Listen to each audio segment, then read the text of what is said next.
सोचिए एक ऐसे इंसान के बारे में जिसे समाज ने सबसे निचली पायदान पर धकेल दिया, पर उसी इंसान ने अपने कलम के ताकत से उसी समाज के लिए बराबरी का सबसे ऊंचा कानून लिख दिया। जी हां, ये कहानी है डॉक्टर भीमराव रामजी अंबेडकर की। और यहीं से कहानी शुरू होती है एक गजब के विरोधाभास की। एक तरफ एक लड़का जिसे पानी जैसे बुनियादी हक से भी दूर रखा गया, और दूसरी तरफ वही इंसान जो बड़ा होकर करोड़ों लोगों के हक की गारंटी बनता है। ये विरोधाभासी उनकी असाधारण जिंदगी की नींव है। तो इस सफर में हम उनके जीवन के इन खास पड़ावों से गुजरेंगे। देखेंगे कि कैसे संघर्ष से उनमें शक्ति पैदा हुई, कैसे उन्होंने ज्ञान को अपना सबसे बड़ा हथियार बनाया, और फिर कैसे वो एक जननायक बने, एक नए भारत का निर्माण किया और अपनी एक कभी ना मिटने वाली विरासत छोड़ी। तो आइए इस पूरी कहानी को समझते हैं। तो चलिए कहानी की शुरुआत करते हैं वहीं से जहां से वो फौलादी इरादे पैदा हुए।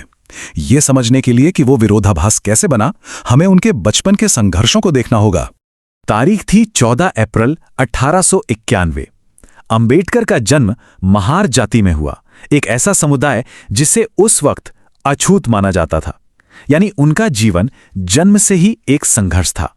जरा सोचिए, एक छोटा सा बच्चा स्कूल जाता है, पर उसे सबसे अलग एक कोने में बोरे पर बिठाया जाता है। उसे प्यास लगती है, लेकिन वो उस नल को हाथ भी नहीं लगा सकता जहां से दूसरे बच्चे पानी पीते हैं। यह सिर्फ अपमान नहीं था, नहीं, यह रोज रोज का अपमान ही वो चिंगारी बना जिसने अंबेडकर के मन में क्रांति की आग जला दी। लेकिन समाज की ये दीवारें उन्हें रोक नहीं पाईं। इन बाधाओं को तोड़ने के लिए उन्होंने अपना सबसे बड़ा हथियार चुना, और वो था ज्ञान। चलिए देखते हैं कि कैसे उन्होंने पढ़ाई को अपनी लड़ाई का जरिया बना लिया। समाज ने जितनी दीवारें खड़ी की, उन्होंने अपनी पढ़ाई से उन सबको एक एक करके तोड़ दिया। बॉम्बे यूनिवर्सिटी से ग्रेजुएशन, फिर अमेरिका की कोलंबिया यूनिवर्सिटी से मास्टर्स, और उसके बाद लंदन स्कूल ऑफ इकोनॉमिक्स से पीएचडी। ये पहली बार था जब उनके समुदाय से कोई इतनी बड़ी बड़ी डिग्रियां लेकर लौटा था। और देखिए, ये सिर्फ कागज की डिग्रियां नहीं थी, नहीं, ये एक जोरदार ऐलान था। उन्होंने साबित कर दिया कि मौका मिले तो प्रतिभा हर जंजीर को तोड़ सकती है। ज्ञान किसी की जागीर नहीं है। डिग्रियों के साथ वो भारत तो लौटे, लेकिन अब लड़ाई सिर्फ अपनी नहीं रह गई थी।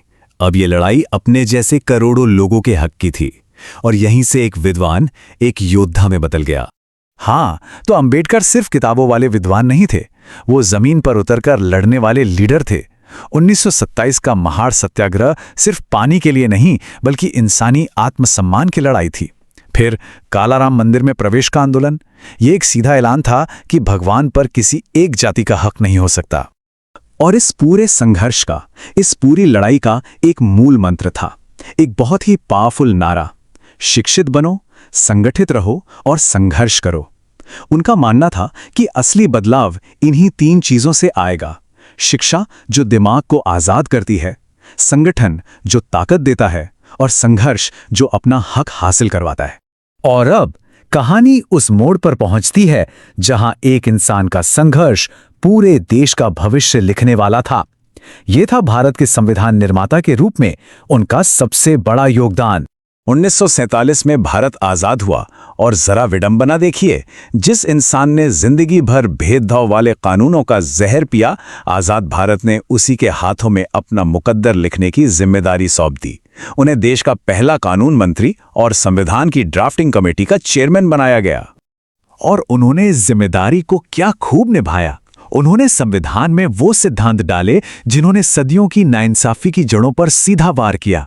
हर नागरिक के लिए बराबरी का हक, छुआछूत यानी अस्पृश्यता को एक सजा पाने वाला जुर्म बना दिया, और आजादी, समानता और भाईचारे के उसूलों को देश की नींव में रख दिया। और फिर आई वो तारीख, वो ऐतिहासिक दिन, 26 जनवरी 1950। इसी दिन अंबेडकर की सालों की मेहनत यानी भारत का संविधान पूरे देश में लागू हुआ, और इसी के साथ भारत सही मायनों में एक गणराज्य बना, जहां कानून की नजर में सब बराबर थे। लेकिन उनकी लड़ाई सिर्फ राजनीतिक या सामाजिक नहीं थी, नहीं, ये समानता के लिए एक रूहानी खोज भी थी, जो उनकी जिंदगी के आखिरी पड़ाव में एक नए रास्ते पर जाकर पूरी हुई। साल 1956 में अंबेडकर ने अपने लाखों मानने वालों के साथ बौद्ध धर्म अपना लिया। पर क्यों?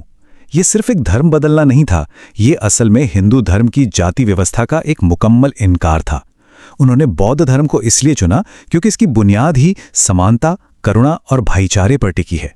6 दिसंबर 1956 बाबा साहेब अंबेडकर ने ये दुनिया छोड़ दी, पर वो अपने पीछे छोड़ गए अपने विचार, अपनी विरासत, जो आज भी हमारा रास्ता रोशन कर रही हैं।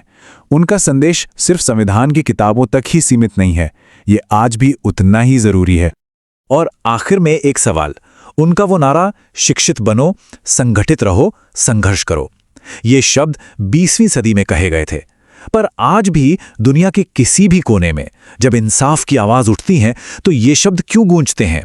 शायद इसका जवाब उनकी उसी असाधारण जिंदगी में छिपा है, जो हमें सिखाती है कि इंसानियत और बराबरी की लड़ाई की कोई सरहद या कोई वक्त नहीं होता।